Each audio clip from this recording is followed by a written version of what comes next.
Welcome into the Autzen Audibles Podcast. I'm at Prehm and Erik Skopil on the show as always, and I'm inside PPG Paints Arena, covering Oregon's run into March Madness here in the NCAA Tournament. And Erik, are we really shocked that the Ducks went into the NCAA Tournament and walked out of its opening round game with a victory over South Carolina? You talk about things going into this and the tournament, and you're like, well, they have to play well, but this is March. This is what Dana Altman does. This is what Oregon does when they get into the tournament. They find ways to advance in games that they just, quite frankly, no one expected them to. Maybe 2 weeks ago, and here we are. We're covering a round of 32 game now, previewing it. We'll look ahead to Creighton, but first we have to touch on the masterful game by Oregon, by Jermaine Couisnard, and by N'Faly Dante last night, Thursday night here in Pittsburgh against South Carolina. I think the thing that's standing out to me more and more is the value of Coach Altman in a tournament setting, because you saw it in Las Vegas just just last weekend. We've seen it now with 8 consecutive NCAA tournaments where they've won their first game.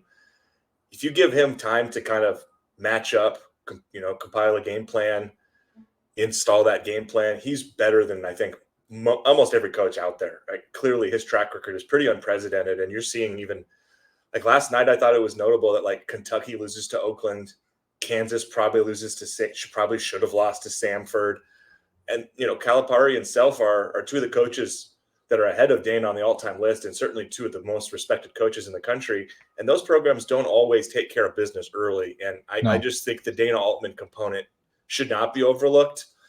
He's really, really good in a one-game setting like this. And I think the same thing applies for Saturday's game, where if you just give him a little time to set up and really game plan and stuff, this is where he's made his money at Oregon and has had so much success. And I think you have to have a lot of confidence based upon that going into the Creighton game, even though, as we'll get to in a moment, it's a lot tougher matchup, at least from my perspective, than South Carolina was. And to your point earlier about being surprised, not particularly. I felt pretty confident with Oregon would win. Oregon, the betting line, as we suggested, it might kind of went Oregon's way. Oregon opened the game with, I think, the lines closed at 2.5 point favorites. 2.5 point favorite.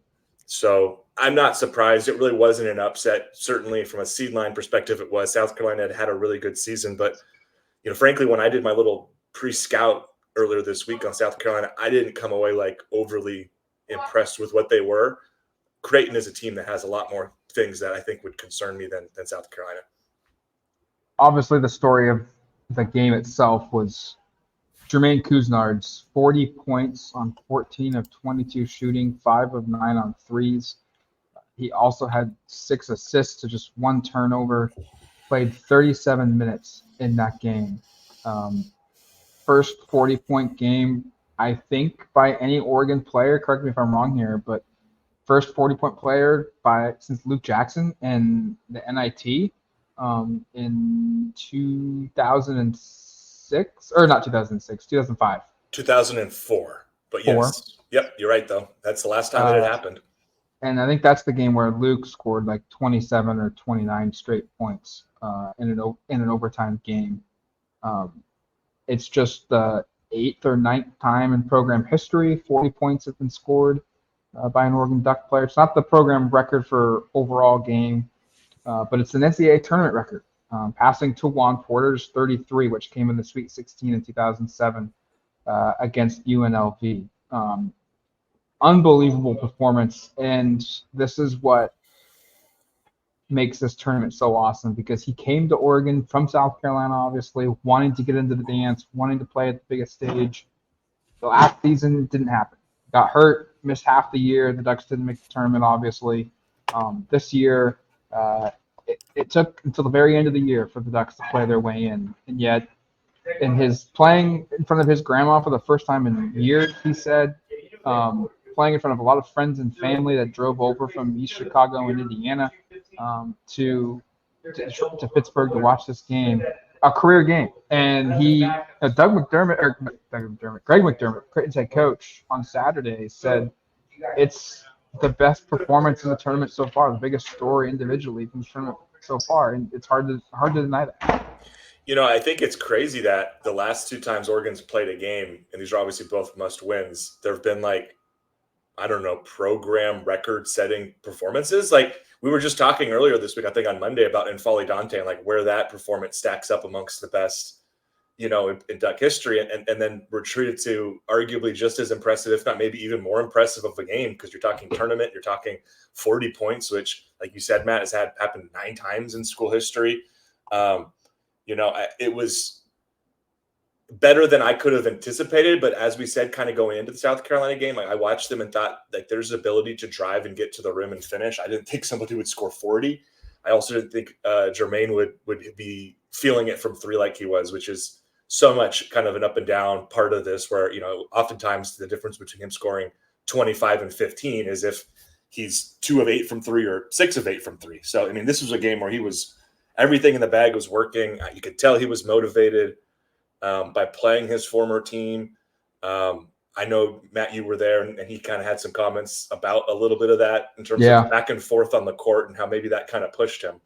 One of South Carolina's players, I guess they're friends, and Couisnard said afterwards, like, he didn't take like literal offense to what was said. He called it was just typical basketball trash talk. But one of his friends on that team made a 3-pointer over Couisnard, said something to him. I think Couisnard said like cash money or something like that. And that, for whatever reason, that just flipped a switch in Couisnard. And after that moment, he went off. I think he scored, I want to say it was 7 straight points for Oregon in the first half to kind of stabilize Oregon a little bit. Because if you remember right, like South Carolina were starting to grind down Oregon.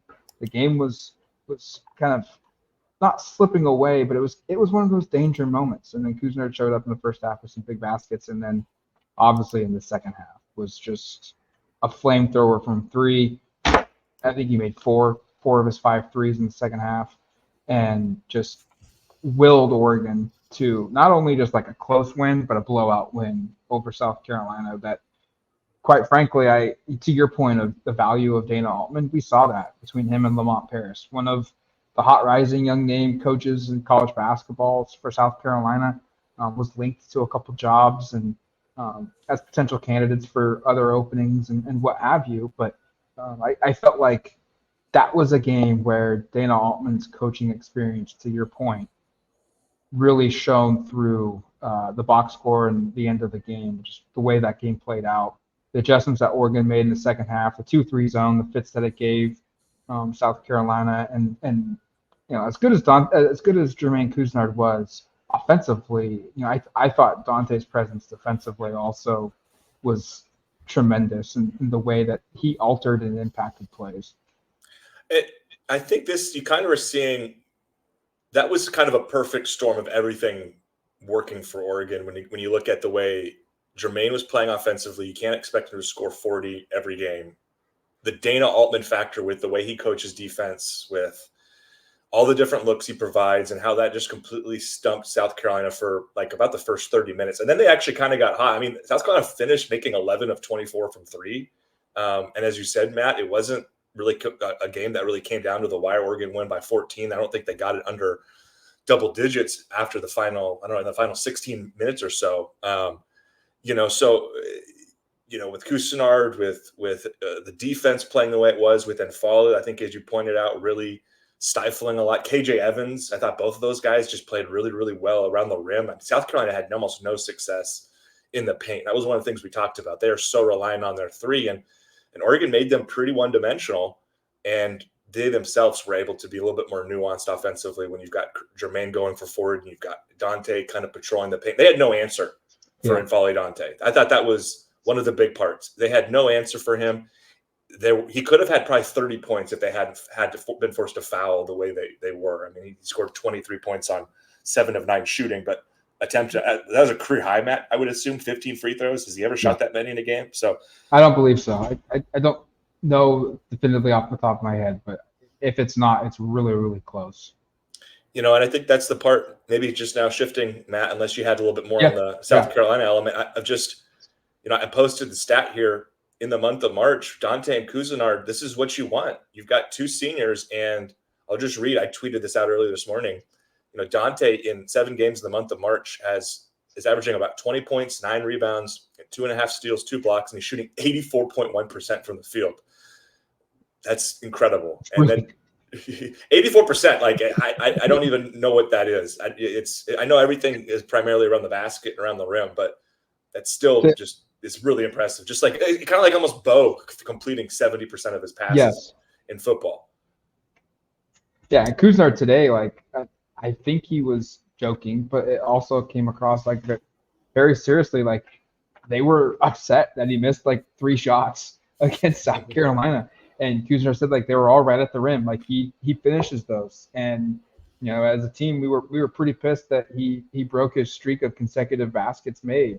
He had been on one for a while, made 12 straight against Colorado in the conference championship game, and then obviously I think he made like 6 or 5 straight against South Carolina. What he's doing is absolutely phenomenal and impressive and unprecedented, but it gets harder now. Yes. A lot harder against Creighton. You brought up how South Carolina just did not have the matchups to deal with Dante. Creighton does. They have Ryan, I'm forgetting his last name. Kalkbrenner. Kalkbrenner. Ryan Kalkbrenner, 7'1" center, who is – think about the players that have come through the Big East and that have played the center position. Patrick Ewing, Alonzo Mourning, there's going to be a couple others that come to mind, but he is Mutombo, I think, played at Georgetown as well. Yeah, Georgetown as well. He is a 3-time all-conference defensive player of the year winner in the Big East. 3 straight years. The coaches in that league have said he is the best defensive player coming out of that tough, hard-nosed basketball league. I mean, I think when you hear the word Big East, the one of the first things that comes to mind is like this is a conference that plays extremely tough basketball. They're very physical. They're defensive oriented, and they have really good elite big men, on the defensive side of the ball. And Kalkbrenner is the next in line there. I mean, averages 3 blocks a game, scores 17 points a game, can hit the occasional 3-pointer. This is going to be as tough, if not the toughest matchup I think Dante's probably ever faced in his career at Oregon. And both coaches today said it's the matchup within the game that probably will dictate the most, whoever wins.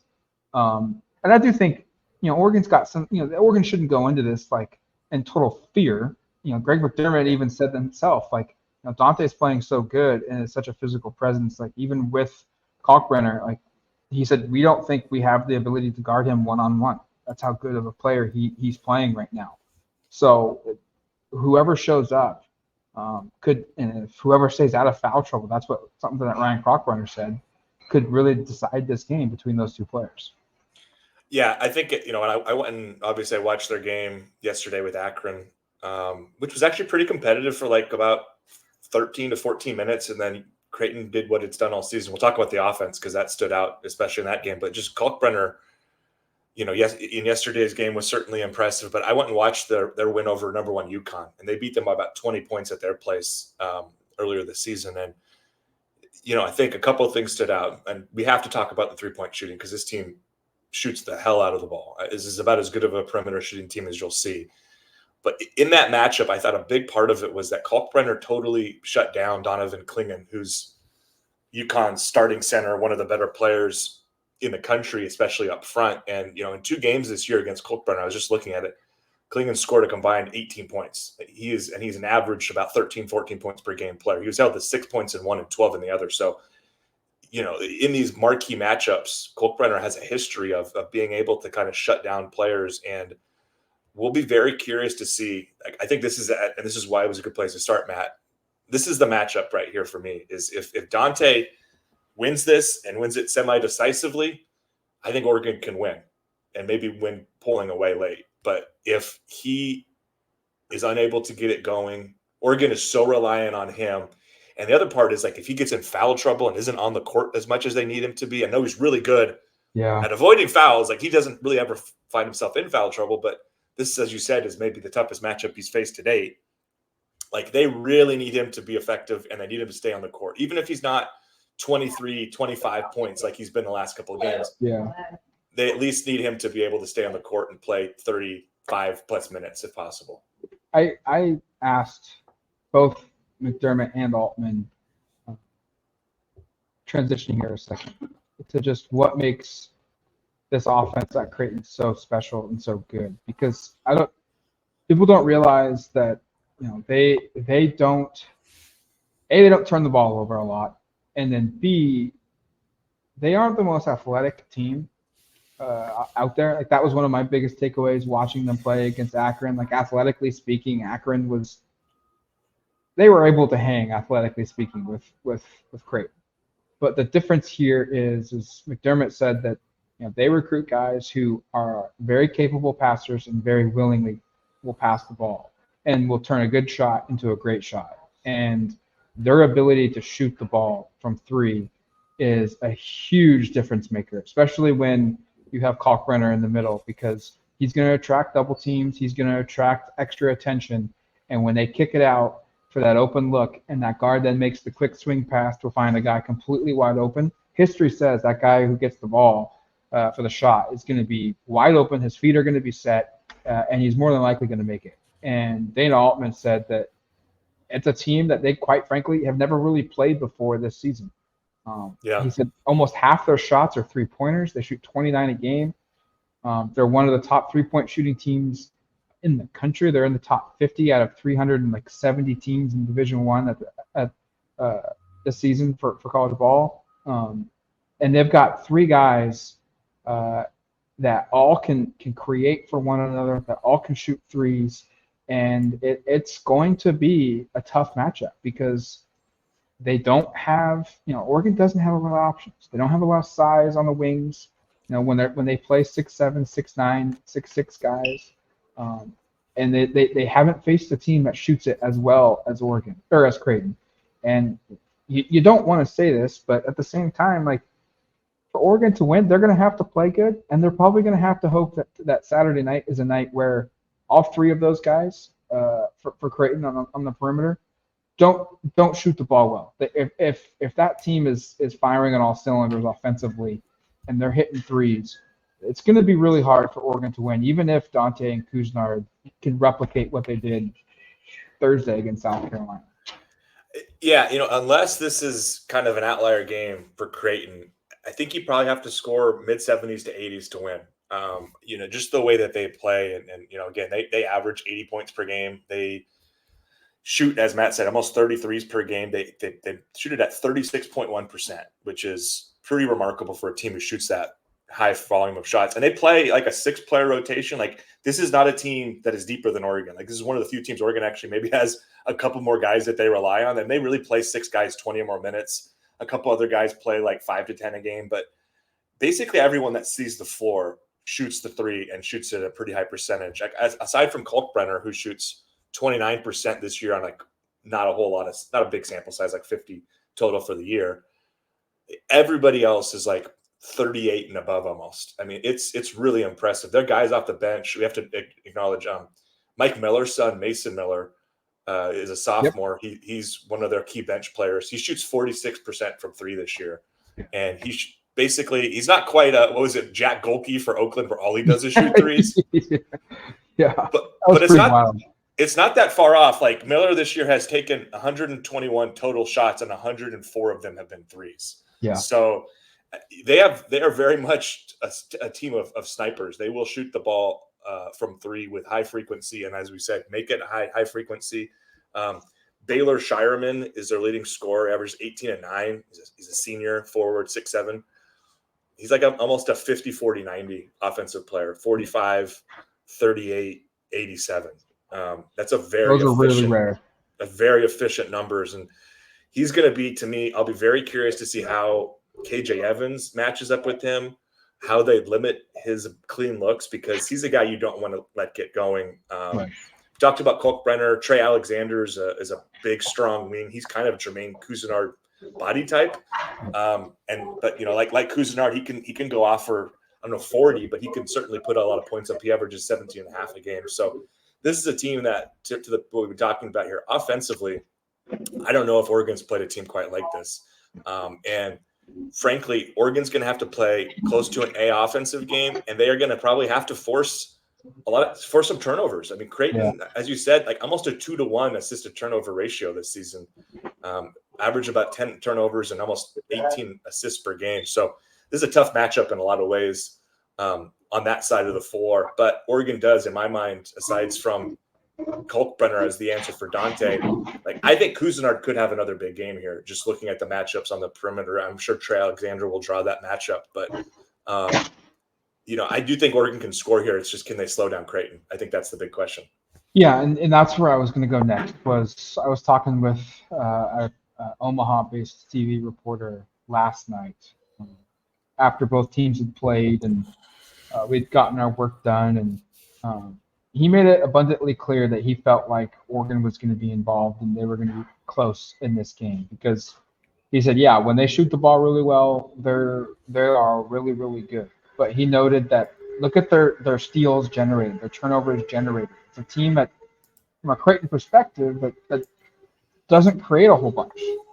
And they're one of the worst in the country. I think they're in KenPom from a steals forced statistic. They're like 350th out of like 370 schools. He told me that a big reason for that is because they don't take risks. They're not overly athletic. Greg McDermott said as much. They don't have the guys that can go and hit the top of the backboard, jumping with their hands. They don't have those guys on this roster. And because of their lack of depth, he said they only play 7 guys. And to your point, they play fewer players than Oregon does. They don't. Yep. So because they do that, they don't take risks. They don't foul. And they're already limited athletically. I think Oregon is going to be the more athletic team on this court. I don't think they're going to be the more skilled team from an individual standpoint from a Creighton team. And I hate to draw this comparison, but this feels very similar to Oregon, Iowa in the second round a couple years ago. That Iowa team was loaded. They had Luka Garza, a really good big man. They had shooters all around him. Oregon won that game because they were too athletic. Creighton couldn't stay in front of them, and then the size difference that Iowa had over Oregon was made up by the Ducks' athleticism, being able to just ball deny and speed up the game. This is going to be a similar kind of situation or game plan for Oregon. They have the better athletes, but they don't have as skilled as players from an individual standpoint. And Altman noted that Creighton, they have rolled with 7 guys, and they have rolled with the same 7 guys all season. None of them have been hurt, and that's a big factor from at this point in the season of the team connection. I think Oregon has a chance to win this game. I wouldn't be surprised if Oregon wins this game, but you also have to be realistic. And look, I said this about Colorado with some people down in Vegas. They hadn't played a clunker of a game in a really long time before they played Oregon, and they did. They didn't play good, and they almost still won. Oregon is now kind of on a pace where they haven't played a clunker in a while. I don't know if that UCLA game, maybe it was. Close, a little rough. Yeah, kind of a little bit. Closest thing to a clunker. We'll see. Oregon has to play good, and then that will give them a chance. But it wouldn't surprise me either if Creighton shows up and just shoots the lights out. They're going to have the crowd behind them most likely. And Oregon just can't. Defensively, they've not been good. Traditionally the whole year. Right now they're playing good, but maybe some things revert back a little bit towards the mean, and it wouldn't surprise me in the slightest if Oregon wins, and it wouldn't surprise me in the slightest if they kind of get, just shot out of the gym because of Creighton's open shooting and their proficiency of 3-pointers. And we have to acknowledge, even South Carolina, like I said, Oregon won pretty comfortably. South Carolina made 11 threes on like close to 50% shooting. It's not like they played awesome perimeter defense on contesting threes. This is a team that is much better from three than South Carolina. They both rely on the three a lot. Creighton has just better shooters statistically. And if you watch their games and I think you have a pretty good idea of where their strengths are. I did want to ask you, Matt, one of the things we talked about leading into the opening game was the atmosphere there. What was the Oregon turnout like? And was Greg McDermott correct that Creighton fans sort of supported Oregon? Like, what was just the arena like on Thursday for that game? There was definitely more South Carolina fans than I anticipated. It wasn't like they dominated the arena, but Oregon, you looked across the arena, and basically anywhere you looked, you could spot like 2 or 3, 4 people sitting in the stands wearing green and yellow. So they had some people there, but because they, outside of the Couisnard family and some of the other parents of the team that flew out, and some staffers' relatives and whatnot, sitting right opposite the bench, a couple, and they had about 7 to 10 rows. Outside of that group, none of the fan base, none of the Oregon fans, the rest of them, there was no really big pocket where they had half a section or they had a whole section. And you couldn't, they tried to make the Let's Go Ducks chant and what have you, but if the rest of the arena wasn't behind them doing it as well, you weren't going to hear them until basically the very end of the game when it started to clear out and, no one was really cheering, whatnot. But it was a fun environment for sure. Oregon definitely had some of the fan base that weren't involved in the game, the neutral fan rooting for them. Some of those were Creighton fans. But you have to note that when Creighton won, a lot of their fans actually left the arena, which I thought was interesting. It's going to be packed. I'm curious to see what happens. Like South Carolina and Kentucky both had good fan bases here. Both teams lost. What do their fans do? Do they stick around? Do they come to the games? Do they root for other teams for upsets, which would be an Oregon perspective? Or do they vacate the arena and don't show up, and which could create just an even more hostile environment. Naturally, there's going to be some neutral Pittsburgh area people here coming to the games, like any site that has these. I would imagine they will be on Oregon's side just because it's an underdog playing, a lower seed. But it's going to be an arena that's probably more so pro Creighton, at least early on, and then we'll see what happens as kind of the neutral fan gets engaged here. But it's loud, it's cool, it's the NCAA tournament, and that's what these guys are playing for.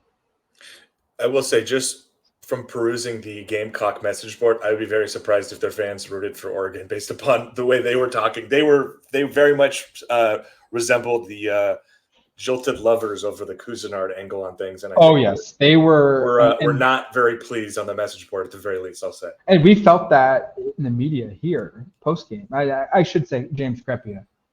He did go into the South Carolina locker room and told me, James Crepia, the Oregonian, and he told me he tried to go talk to Lamont Paris real briefly just about defending, Couisnard, and he wanted to just get Paris's take on just not bringing up any kind of negative antidote or whatnot. Right. Like from the perspective of a former player going against you, and like, did you try it? Yeah, how close were you to be able to keep him on your team when you showed up and whatnot? And the South Carolina SID basically shut the interview down after the first question, saying like it's not a story. It's it's just another guy having a good game. And they were definitely salty, and I felt like that watching the game. Like you definitely could see Lamont, Paris's body language, the way he was talking towards the officials. They definitely felt like they got jilted, and then on top of that, their former player, going for 40 points. They tried to make their locker room not open to the media here. And James and I were talking. I made the comment like that's just the typical SEC thing where when they win they puff their chest, but when they lose and they're not supposed to lose, it turns into a woe was me, and they try and get out of town quick. And that was the same thing with Kentucky fans. That's the one that's even worse. They're done with Calipari, and Calipari it's interesting. We could have a very interesting conversation, but 1-4 for Kentucky in their last 4 NCAA tournaments probably doesn't sit well considering he's making like $10 million a year. But anyway. Yep. All right, that's going to do it for us. We'll have full coverage of this Oregon versus Creighton game. They win, they advance to Dana Altman's 6th Sweet 16 appearance in 14 years for the Ducks. If they lose, their season's over. Simple as that. Not a lot on the line, I guess, right? We'll cover it all on duckterritory.com. Until the next one, thanks for listening to the Autzen Audibles Podcast. Talk to you later, folks.